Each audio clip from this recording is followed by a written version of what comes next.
نحمده ونصلي على رسوله الكريم. بسم الله الرحمن الرحیم. محترم مسلمانانو ورونو، د اختر د لمانځه څه طریقه ده او د اختر لمونځ څو رکعته دی؟ زه غواړم چې په ډیره اسانه طریقه سره دا تاسو ته بیان کړم، ځکه دا لمونځ په کال کې 2 ځلې راځي، نو بیا د ډیرو خلکو د ذهنونو نه وتلی وي. د اختر لمونځ چې کوم دی دا واجب دی او دا 2 رکعته دی. دا داسې ادا کیږي لکه څنګه چې 2 رکعته د جمع سره ادا کیږي، صرف په دې کې د شپږ تکبیرونه چې کوم دي دا اضافه دي. د هغو څه طریقه ده؟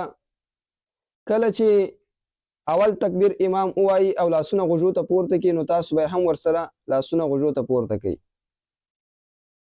نو لاسونه به د نامه لاندې وتړئ او سبحانه به امام هم ووایي او تاسو به هم ووایستئ. د سبحان نه بعد به دلته 3 تکبیرونه په دې رکعت کې وایي او 3 تکبیرونه به په اول رکعت کې وایي. امام به تکبیر وایي، لاسونه به غوږو ته پورته کړي، تاسو به هم پورته کاست دغسې یې لاندې ځوړند کړئ.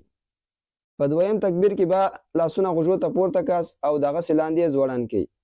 په دریم تکبیر کې بیا لاسونه غوږو ته پورته کاست، دا ځل یې د نامه لاندې ونیساست په دریم تکبیر کې، ځکه د دې نه بعد امام چې کوم دی فاتحه وایي او یو سورت یا قرات وایي. نو د هغه نه بعد به امام فاتحه وایي او یو قرات به وایي، بیا رکوع ته به ځي، بیا به سجدې ته ځي، لکه څنګه چې عام معمول دی په د نور رکعتونو کې کېږي. د هغه نه بعد دویم رکعت ته چې کله امام پورته سو، فاتحه به وایي او یو قرات به وایي.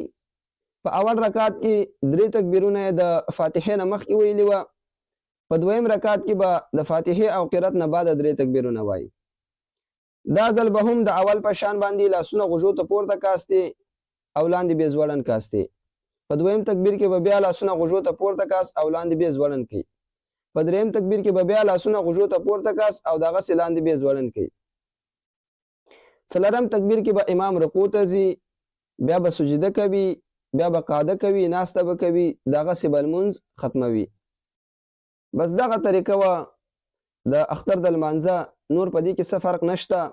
داسې کېږي لکه څنګه چې 2 رکعته د جمع سره ادا کوي، دغه شپږ تکبیرونه چې کوم دي دا پشکې زواید دي. نو 3 تکبیره په اول رکعت کې وایي، 3 تکبیره په دویم رکعت کې وایي.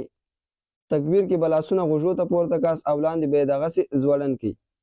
په اول رکعت کې د اخري تکبیر نه بعد به لاسونه د نامه لاندې ونیسئ، او په دویم رکعت کې چې کوم اخري تکبیر دی هغه کې به لاسونه ځوړند کړي. څلورم تکبیر کې به بیا امام رکوع ته ځي. دا و د اختر د لمانځه اسانه طریقه. امید ده چې انشاءالله تاسو به په ذهن کې نیولې وي.